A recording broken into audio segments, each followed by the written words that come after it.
But I think we got the solution here with the 124 grain.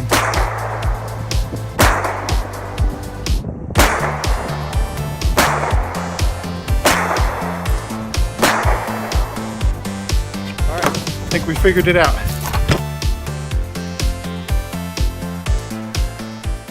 Hi everybody, this is Responsible Citizen 64 again. It is 28th of January and I've had a second range session with the Remington RP9 and I wanted to give it a second chance. I want to talk to you more in depth about this pistol. I've learned a couple things since the first video and I wanted to try to do more detail for you.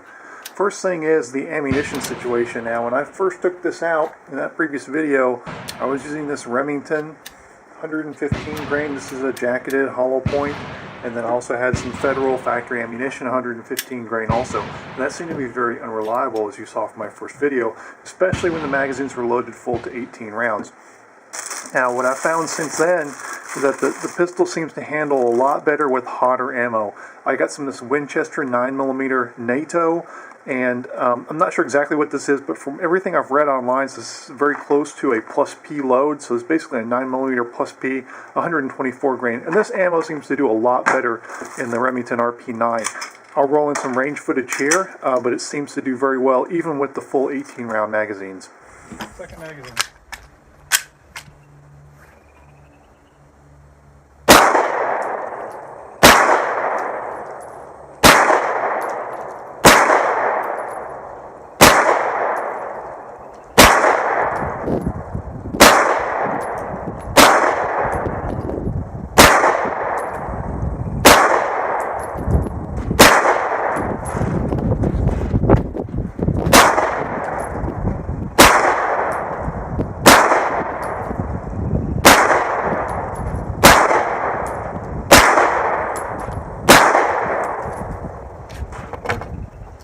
As you see there, definitely the hotter ammo helps. You get the hotter ammo, it causes the slide to cycle all the way, you get better ejection, the brass is coming out of the ejection port properly, so maybe that's all it was. But still, it would be kind of weird if you bought a pistol that could not run with standard pressure ammo. Are you going to be forced to have to run plus P ammunition for the entire life? Maybe. We'll see how it goes after it breaks in a little bit, see how things turn out. Magazines. One thing I want to tell you, other than the inability to buy extra magazines right now, the other thing you're really going to need is some sort of a loading tool. What I found is it's very hard to get the rounds in here properly, especially when you get up full, closer to 18. My thumbs are hurting. It's like my thumbs got pinched really bad trying to do that. So make sure you've got a good loading tool. The trigger. Let me talk about the weight and reset on this thing. A lot's been made about the trigger. It's supposed to be really good. I don't think that it's all that special. Let me tell you what, compared to something like my M&P Smith & Wesson M&P 9mm here, that seems to be just about the same. So I can't really tell that this trigger is supposed to be all that great, except one thing to be aware of is the reset. I have a hard time on this thing judging where the reset is. Is that the reset? Nope, it's not. Okay, it's all the way, well, let's see, I gotta recycle the slide. That's not the reset. See, there it is out there. I have a hard time judging where the reset is, and I have to let the trigger all the way out. My finger is almost all the way off the trigger shoe in order to get to that reset. So everybody's talking about the trigger. I don't think it's all that special, and the reset's very weird on it. Weight and balance. This thing is top heavy, and I'm going to touch on something that someone else already talked about in another video. It does seem very top heavy. When you lay it down on the table here, it's trying to flip up, and even with the empty magazine in it, you can see it's trying to flip up like that. Now that's common for a lot of polymer frame pistols because the polymer frame is much lighter than the slide being metal, but you know, my M&P, it lays flat like that, and the slide is very chunky on this thing. So it just feels very top heavy. It feels almost like a SIG style top heavy is what it feels like. You can see the SIG, even with an empty magazine, it's trying to flip up like that. Yeah, that's kind of what you got there. AMB controls. Now, the M&P was it's kind of one of the ones to have AMB controls. Really put that on the map with the slide release being on this side also. So you've got slide release that works on both sides on the M&P. On the RP9, disappointingly, you've got a slide release here that really does not do anything. There's no amount of force or pressure you can put on there to make that do anything useful. It absolutely does not work. It's just a non-functional piece of sheet metal laying against the slide. And total fail right there. Appearances only. You have to get over here to this side to drop the slide. Comparison to other options, like I said, you've got the MMP9, which is already a well-established standard. You've got the SIG Sauer SP 2022. I'm putting this on here as another affordable option. This is not striker fired, obviously, but I'm just kind of showing it for comparison because I have it here. There is a just generally seems to be overbuilt for 9mm. I guess is the main thing I would say about it. And it doesn't really seem to do anything special. So if you want to look at a really affordable option, this one was very affordable when I bought it. I don't know what it's like now, but obviously it's not striker fired. This one is getting more affordable. They've got a 2.0 version out, but you can find these on sale probably for about the same price as the Remington RP9. At the time when I bought this, this was $350, and then by the time I paid shipping and fees in the FFL, it was $400 actually, into my hands. But the Smith & Wesson M&P is not that much more expensive, and much more, has a history behind it. It has accessories. You can buy holsters. You can buy extra magazines. Still can't do that with the RP9. You got the 2 magazines that came in the box, and that's it. I can't even find a holster or anything for it to go into. Phobos's website implies that they have some, but I haven't actually seen it. They've got a fit chart that says maybe it fits, a holster that's made for another gun, but it's not made specifically for the RP9. So hopefully that'll get cleared up. You'll be able to get magazines and holsters, because right now there's nothing. Just for craziness, let's compare something else. Now this is obviously not a polymer nor a striker fire gun, but I just wanted to show you size comparison. This CZ75 against this. This is, about the same slide length overall as the CZ75. Let's see, weight, is it really that heavy? So let's just compare the RP9 with an empty magazine, 1 pound 14 ounces, against the M&P empty magazine, 1 pound 11 ounces. So a couple ounces lighter, but still in the ballpark. Just for kicks, what have we got here with the SIG SP 2022? 1 pound 12 ounces. So they're all in the ballpark. So despite a feeling that it may feel top heavy, and it just kind of be kind of the way it flops around like that, that it may feel top heavy or feel like it's overbuilt. The weight wise, it's in the same ballpark as the M&P and the SIG and others. Remington, they tried to do right, but it's like I said in the last video, it doesn't pass the so what test, right? You've got plenty of other options out there, other affordable options, Of course, there's always like really different stuff, but for as far as we're talking about double stack, 9mm, 18 rounds in the magazine, polymer frame, striker fired, it fits the standard formula. There is, a basic formula that everybody's following. And Remington, it didn't necessarily do anything wrong other than the reliability issue that I'm having.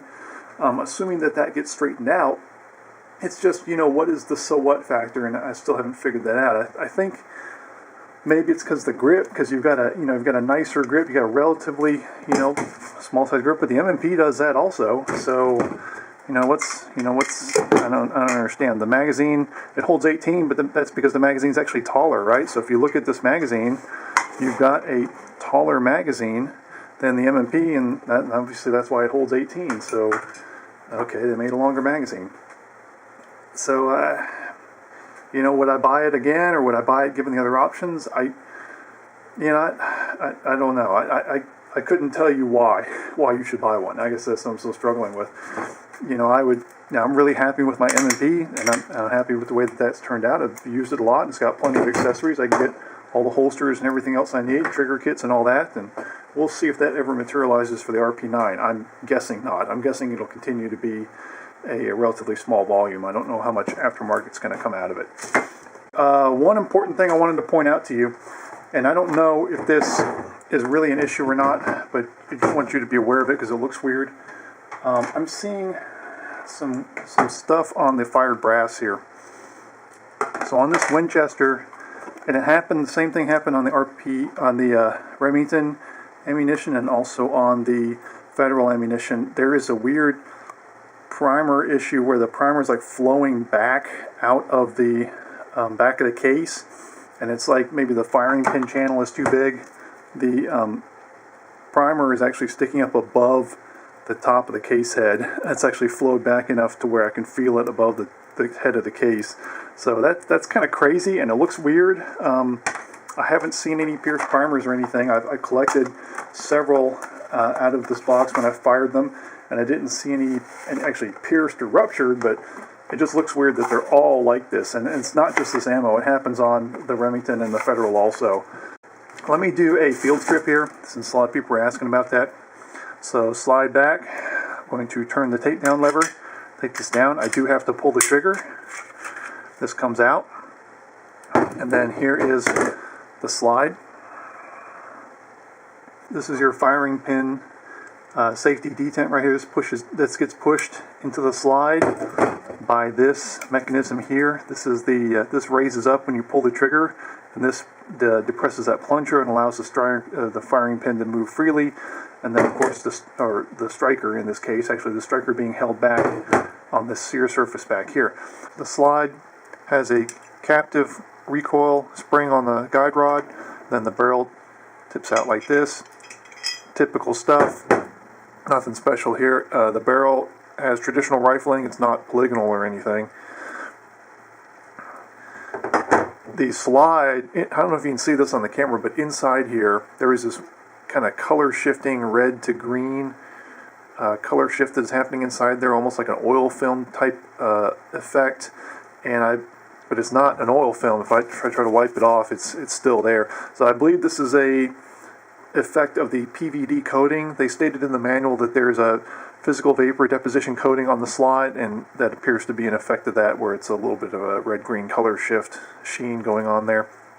The rear sights has a set screw, a hole for a set screw, but mine does not have a set screw. I don't know if it came with one and it fell out. I've only had the gun for a week, but there is a hole here for a set screw with no actual set screw in there. It has serrations on the rear, and it has a ledge on the front, so you could pull it against something if you needed to rack the slide. Also serrated front sight with the dot. Inside the frame here, the ejector moves a little bit up and down. I don't know why that is, but there's some allowance for movement made there. There is a reversible, it appears to be a reversible slide catch. I can't say that for sure, because when I look at their instruction manual in detail, it does not actually say how to reverse this, but everybody is presuming that it's reversible because the magazine has cutouts on both sides. And what I'm seeing inside the frame here appears that would be easily swapped from one side to the other, and it would make sense that it would try to have fully ambidextrous controls for various reasons. So, but it doesn't really say how to do that, so you could probably figure that out pretty easily. But their instruction manual does not really say how to do that, or that you can even do it. The back straps are replaceable, and theirs came with several more. So I've got these two others that came with the pistol in the box. I have not tried them out. I haven't have any reason to swap them out or anything. I don't know if you can see the difference in these. Is basically just a different swell on the back strap. It's hard for me to visibly see the difference. I can see this one is a little bit bigger. You'll notice on here that this all is a metal carriage frame inside of this polymer grip, and the serial number is a two-dimensional code here, and then the serial number, numeric number here, is actually on this metal frame. So rumor I've heard, and I don't have any way to prove this, but I heard rumor that this might have been part of the Army's modular handgun system competition. I read some things that Remington might have been involved, but I didn't hear that they continued or were highly competitive in it. Obviously, we know who the winner is now. But this might have been part of a modular chassis frame that they were going to make, which might make sense. I'd be curious to know, what does the RP45 look like? When you put this thing back together, you have to be kind of careful, because this ejector right here flips up and down. It's got to be down in order for you to get into this. Let's get the slide back on here. So this is kind of weird, because here we go. Maybe. Come on. There we go. Alright. All back together. So that's the one thing I noticed. It's kind of weird about this compared to my, like I said, my old standard, the M&P. This is the standard I'm comparing it against, I guess. But you'll see there's a large, very large opening right here. This is where the ejector would slide, allows the slide to clear it, and then the metal slide rails here.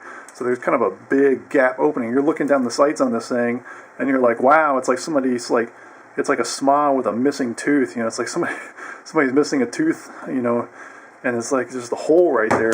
Whereas the, you know, M&P and the others, you know, they fit together better, I guess. You know, it's just kind of weird seeing the big hole right there. All right, well, that's pretty much all I had to say. Wanted to do more in depth about it. Wanted to talk about the ammo being ammo dependent on the reliability. So definitely have to run the hotter ammo. I hope I don't have to run hotter ammo for the entire life of the pistol. Maybe that'll eventually get shaken out with break-in. A lot of people say, oh, you got to break in. But I never had that problem with the M&P. The M&P ran fine right out of the box. I have friends that own Glocks. They tell me that new Glocks out of the box run fine. You don't have to do all this, you know, you don't have to make excuses for break-in, and I think break-in is an excuse. It's an excuse for quality issues, especially the issue that it will not run with standard pressure ammunition, and the issue that it claims to have this ambi-slide stop, which, you know, is totally non-functional. It's just kind of weird. So that's all the information I can give you, and take care.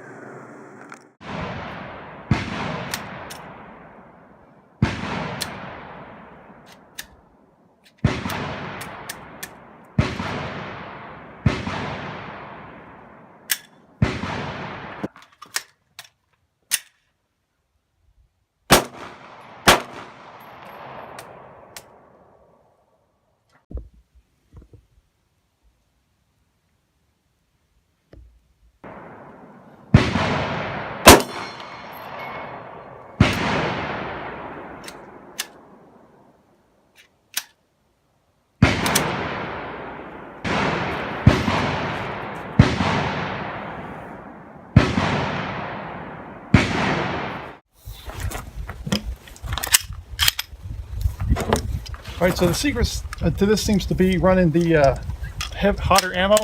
Winchester 124 grain NATO ammo seems to be working okay in this thing. I'm going to shoot for accuracy on this target.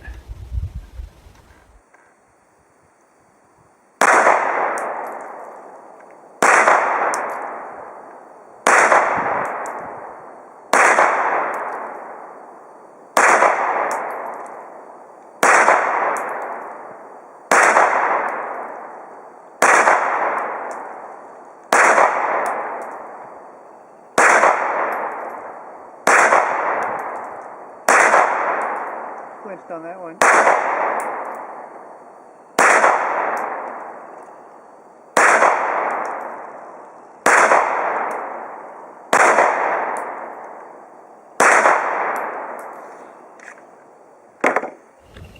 I seems to be doing okay, at least with that ammo reliability wise. Alright, this will be two 18-round magazines on this target. This target is 8 yards away. So let's see if we can get through both these magazines and see what kind of accuracy I can get. I'm shooting with gloves on. It's very windy out here, so this is not really that good of an accuracy test, more just practicality.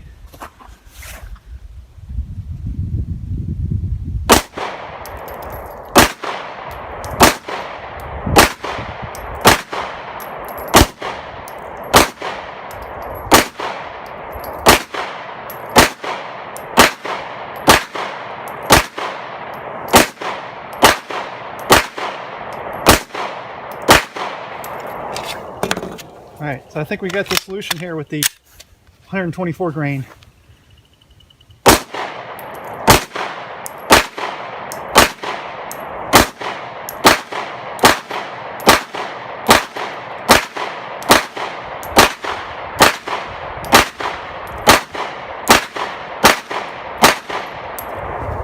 Alright, I think we figured it out.